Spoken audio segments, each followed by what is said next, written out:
नमस्कार। ज्योतिष परामर्श केंद्र जागेश्वर धाम में आपका स्वागत है। प्रिय दर्शकों, ज्योतिष गृहस्था एवं समाधान चैनल से बदलकर ज्योतिष परामर्श केंद्र जागेश्वर धाम इस चैनल का नाम रख दिया गया है, क्योंकि मैं कई वर्षों से ज्योतिष परामर्श केंद्र जागेश्वर का संचालन करता हूं और मेरे दर्शकों ने यह अनुरोध किया था कि इस चैनल का नाम ज्योतिष परामर्श केंद्र जागेश्वर धाम ही रखा जाए ताकि हमें सर्च करने में आसानी हो। चलिए चलते हैं इस जानकारी के साथ। आज हम आपके लिए लाए हैं कर्क राशि में स्थित सूर्यादि सातों ग्रहों के क्या फलाफल होते हैं। प्रिय दर्शकों, कल हमने आपको बताया था कि मिथुन राशि में सूर्य एवं चंद्र सहित सातों ग्रहों के क्या फलाफल होते हैं। यहाँ ध्यान रखने योग्य यह बात है कि राहु और केतु के किसी भी राशि में हम फलाफल नहीं बता रहे हैं, क्योंकि राहु और केतु के क्या फलाफल हैं क्या नहीं हैं वो उनको अलग से एक वीडियो में बताया गया है। और वैसे भी आपको बता दें कि राहु और केतु अकेले अपना कोई फल नहीं देते हैं, ज्योतिष में इनका कोई नैसर्गिक बल नहीं होता है। अब आपको बताते हैं कि सूर्य कर्क राशि में अपना क्या फल देते हैं। यदि किसी जातक की जन्म कुंडली में सूर्य कर्क राशि में है, या आपकी ही कुंडली में सूर्य जन्म राशि में, या आपकी कुंडली में सूर्य जन्म के समय कर्क राशि में है, तो ऐसा व्यक्ति अपना सुजनताहीन चरित्र बना देता है, अर्थात अपने एक चरित्र को विशेष प्रकार से क्रियान्वित कर देता है जो हमेशा आश्चर्यचकित करने वाला होता है। परंतु ऐसा व्यक्ति समय को जानने वाला होता है, किस समय पर कौन सा काम किया जाए या किस समय पर कौन सा काम नहीं करना चाहिए, इस बात का बड़ा परागामी विद्वान वो व्यक्ति होता है। और यदि कर्क राशि में सूर्य हो आपकी कुंडली में या किसी जातक की कुंडली में, तो ऐसा व्यक्ति अप्रत्यक्ष रूप से जुआ खेलने वाला भी होता है। यानी कि उसके बारे में आप पता नहीं कर सकते हैं, लेकिन वह एक अप्रत्यक्ष रूप से जुआ सट्टे जैसी आदत का आदि भी होता है। और कर्क राशि में यदि सूर्य हो तो ऐसे व्यक्ति को अपनी पत्नी का सुख भी कम मिलता है। यानी कि पत्नी उसकी बातों को इतनी तवज्जो नहीं देती है जितना उसे देना चाहिए। ये तो उनके लिए है जो शादीशुदा लोग हैं, लेकिन यह तो परम सत्य है कि बाद में सबकी शादी होनी है, सभी पर लागू होता है। लेकिन कर्क राशि में जिस भी व्यक्ति का सूर्य होता है वह आदमी पिता की बात को भी मानने वाला नहीं होता है। इतना ही नहीं, कर्क राशि में स्थित सूर्य के फलाफल से व्यक्ति कभी धनी और कभी निर्धन हो जाता है। कभी उसके पास बहुत ज्यादा धन होता है, कभी वह कर्ज लेकर भी अपनी आजीविका चलाता है। यह है कर्क राशि में स्थित सूर्य के फल। अब आपको बताते हैं कर्क राशि में स्थित चंद्रमा के फल। यहाँ यह ध्यान रखना होगा कि यह चंद्रमा की कर्क राशि के जातकों के लिए भी फल हो जाएगा। कर्क राशि में यदि सूर्य है, चंद्रमा है जन्म के समय में किसी भी जातक की जन्म कुंडली में या आपकी जन्म कुंडली में, तो ऐसा जातक वेद शास्त्र का ज्ञाता होता है, बहुत बलवान होता है, बहुत सदाचारी होता है, जल प्रेमी होता है, विख्यात कीर्तिमान होता है। और चंद्रमा यदि कर्क राशि में है तो वह व्यक्ति किसी भी व्यक्ति को सम्मोहित करने में भी समर्थ होता है।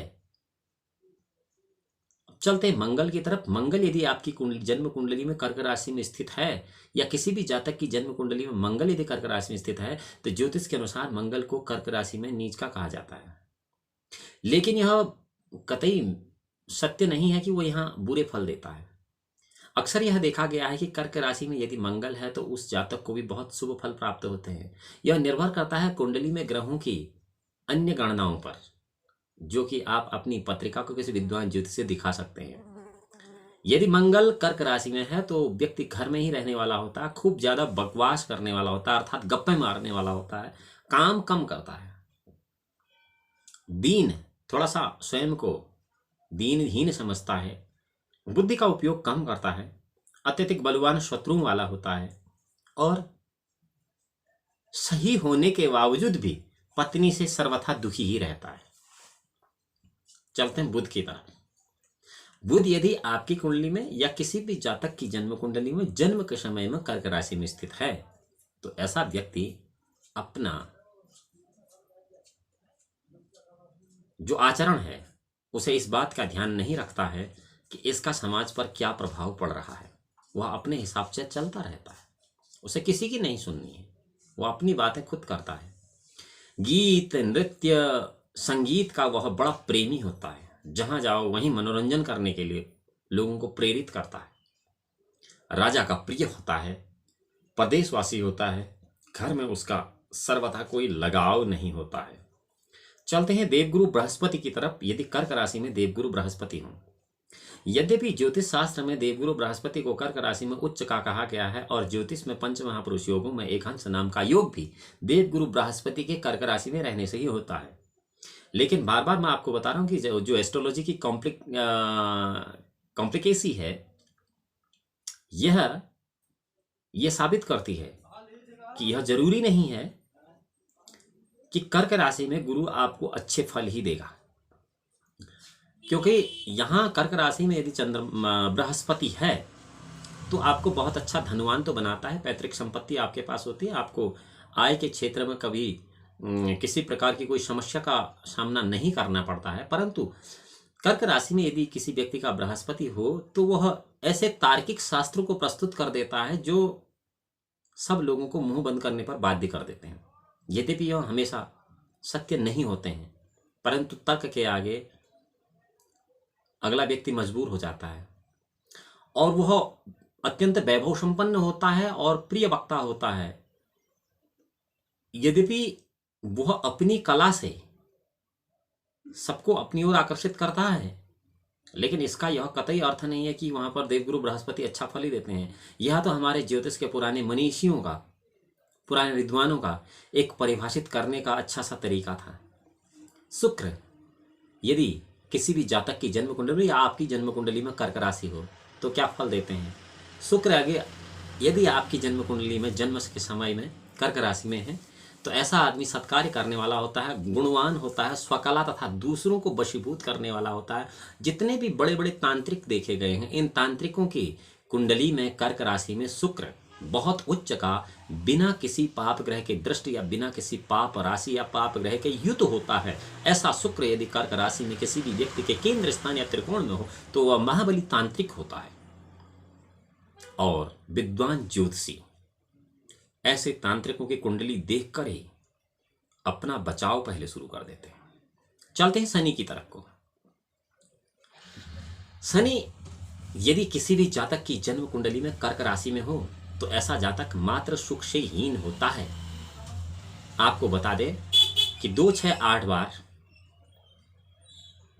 या चौथे इन भाव में यदि शनि कर्क राशि का है और पाप ग्रह से दृष्ट पाप ग्रह से युत है, चंद्रमा क्षीण है, कृष्ण पक्ष में अष्टमी से लेकर शुक्ल पक्ष की पंचमी तक अगर किसी जातक की पैदाइश है तो ऐसे जातक के पैदा होते ही उसकी मां की मृत्यु भी संभव है।